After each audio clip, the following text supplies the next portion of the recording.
morning, Nigeria. Welcome to the midweek edition of The Conversation here on Lagos Television. I am Abimbola Bello.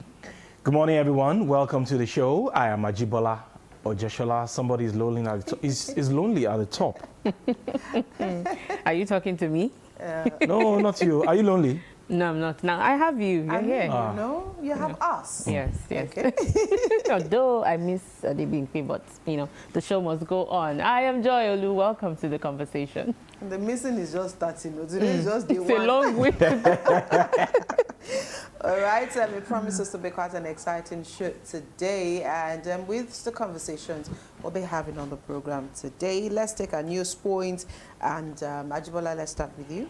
Okay, my news point this morning is coming from The Punch. Obasanjo blames pre-independence regionalism for Nigeria's disunity. Former President Olusegun Obasanjo yesterday lamented disunity in the country, adding that the flaw has hindered it from achieving greatness. The former president said despite the uninspiring situation of things in the country, he remains an incurable optimist about things turning around for good for the country, as long as we can look back as a country and correct the mistake of the past. The former president blamed regionalism as practiced before obtaining independence in October 1960 as the foundation of the country's prolonged lack of cohesion, adding that the truth is that at independence, Nigeria emerged with 3 leaders, so it is a situation of 3 countries in one ever since. Obasanjo disclosed this when he received the 20-member delegation of League of Northern Democrats, led by the former governor of Kano State, Alhaji Ibrahim Shekarau, at his penthouse inside Olusegun Obasanjo Presidential Library in Abeokuta. The former president said the question of where you come from in appointing leaders should not be a problem, but what should be of paramount interest is the merit, capacity, and ability to deliver on what will move the nation forward. He said, and I quote, "It is high time we began working for the national interest." Obasanjo said, "Yes, you have identified your group as League of Northern Democrats, but how I wish you can call your group National League of Democrats, because where you come from should not be a problem. Where I was born should not be the enemy of my Nigerianness. I'll be increasing by being a Nigerian rather than being a member of the Republic of Oodua." Well said from former President Olusegun Obasanjo.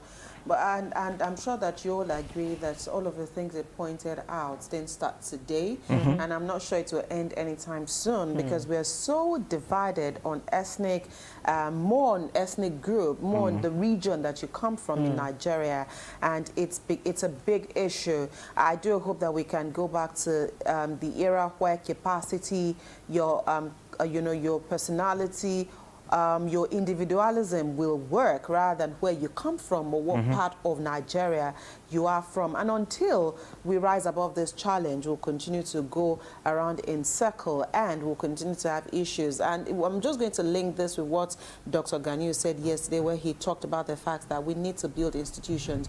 We need to build the country and not individuals here. So until we're able to surmount this challenge, and I like the fact that he also somehow, the leaders yesterday that visited him, he also just, and you know how Baba would sometimes just give you injection just to sink it in, that I wish that you're not here because you're Northerners. I wish you are here because you care so much about Nigeria's democracy, until we get to that level. But are we really ready? When he said about looking back and correcting the mistakes of the past, and the question is, who will champion that? Who will build Somebody will. Somebody will. And I think that is what Baba was trying to raise here. But then, where Baba was in power, how much of this did he try to do? Because even at that time, I'm sure that a lot of Yorubas didn't even... They did not. They didn't even... I mean, he didn't even identify much at that time. But one thing again is... when you realize your mistakes, or when you realize that some mistakes have been done, and then you start walking towards the path of finding people who you can together create that mistakes. For me, it's a right path. Agreed, mistakes have been made. How do we correct those mistakes? Like you said, who are those that will champion that cause? Who will build the cart? The crop of politicians that we have today, can they fill that mandate? I doubt if they can, because majority of them, they are self-centered. They are only concerned about themselves, their region, their people, their tribe, people of the same religion with them. And on Saturday, I was somewhere along Songo, and you needed to see the terrible state of that road. And there and then, some people started cursing the former president that he was the president for 8 years. Right. He did not do anything at home. And they had affiliation to that Otta Road. Yeah. That he did not do anything at home. That if you have any northern leader that go to Katsina today or Niger State, will develop you their will need to see region. the quality of their roads. But Baba did not do that when he was president. He played more to the north and to the southeast. But I wouldn't blame him for that. Like you rightly said, we should practice our democracy without sentiment. Let us see ourselves as brothers, as sisters. And I think in that light, we should commend Lagos State, because when you look at the civil service of Lagos State, we have Yoruba, we have Hausa, and that is not happening in the other side of the country. Yeah. But the fear at the moment is we are also gradually breeding young people who are also divided based on ethnicity. Yeah. Especially if you go on the X platform. Oh my God. Where you always have issues around ethnicity. Once you say this, are you from this region? So this is where it behoves on everybody to be conscientious here about this issue of whether or not Nigeria's unity is really at stake, because it is a big war. I remember what we experienced during the last election. It was so obvious, you know. Yeah. People were calling each other names. We must vote for this particular section of the country. Don't vote for these. Don't vote for that. And I want to call on NOA at this time. NOA should be intentional, like you rightly said, about correcting this impression that, okay, you're from this part of the country, I'm from this part of the country. Yeah, I think we should give it to Dr. Nilu of the NOA.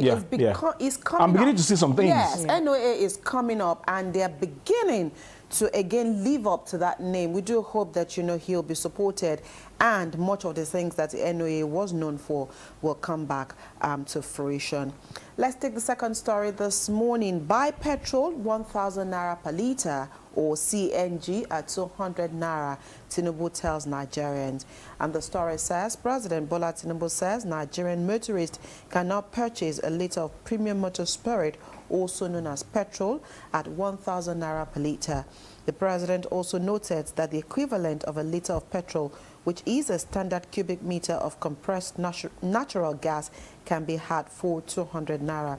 Tinubu said these when he met with the executives of the Nigerian Independent Petroleum Company, led by the director, Mr. Ramesh Kasangra, at the State House in Abuja yesterday. According to a statement issued by the President's Special Advisor on Information and Strategy, Bayo Ononuga, titled, President Tinubu meets NIPCO executives, commends investment in the CNG sector.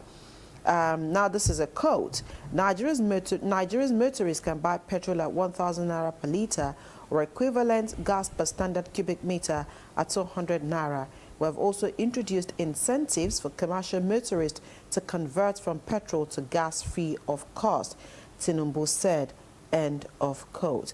I think I'll probably just leave it there, and then we can address this issue. So now you have options. Yeah, you either buy petrol or you buy CNG gas. Yeah, but for me, I think that that statement should have been more directed to the marketers than to Nigerians. At the moment, we are not buying fuel at 1,000 naira if you're not buying at NNPC. Even NNPC, only in Lagos is selling at 998 or 989. In other places, NNPC is selling over 1,000 naira. So indeed, if you want Nigerians to buy fuel at 1,000 naira, address the marketers. And then tell the marketers that you cannot sell fuel above 1,000 naira. Now you're saying buy at, excuse me, if I drive into a filling station and their fuel is at 1,300, should I tell them, Mr. President said I should buy at 1,000? Listen to me. They'll just be laughing. So what are we saying? Is it Mr. President that imported my fuel for me? So there's some things that don't direct it at Nigerians. I think that the president is giving us an option. At what? CNG. The options are not realistic. They are not realistic. So you're saying, okay, yeah, buy CNG at 200. Go to a filling station close to us here. Are they selling at 200 naira per litre? That's another issue. So you can't say Nigerians buy. If I go to a filling station and they're selling at 1,100 naira, will I tell them, Mr. President said, you have said we should buy and I will give you 1,000? They will chase me out of the filling station. So it is not, don't direct it at us. Tell the marketers, those that visited you, tell them to go and tell their members, you cannot sell fuel above 1,000 naira. However you people want to do the differences, it's not left between government and them. But don't say Nigerians buy. No. Like you have interacted with the marketers. And exactly. It is what I buy that I'll sell. Just like months ago, Mr. President said that, okay, duties have been removed on maize, rice, on and grains, some pharmaceutical products. Up until now, Abimbola, it's not reflecting. It has not reflected. It's not reflected. So don't just talk. Match your words with action. I would have expected that what Mr. President should be saying is, whatever it is, the federal government and the marketers will work hand in hand and ensure that Nigerians will buy fuel at the most 1,000 naira, wherever you go to. You're now saying Nigerians should buy at where? Maybe I still parted with 30,000 naira this morning. He didn't buy me 30 liters of fuel. Oh my God. He didn't buy me 30 liters. And your income has not changed. No. I don't even think it's going to change anytime soon. Oh my God. Because I'm not in And then, you know, we have made promises upon promises. These CNG buses, me, I can hardly see them all. No, They are not there. A few. I've seen a few. A few. There are a few going around. Yeah. They are very minute. Yes.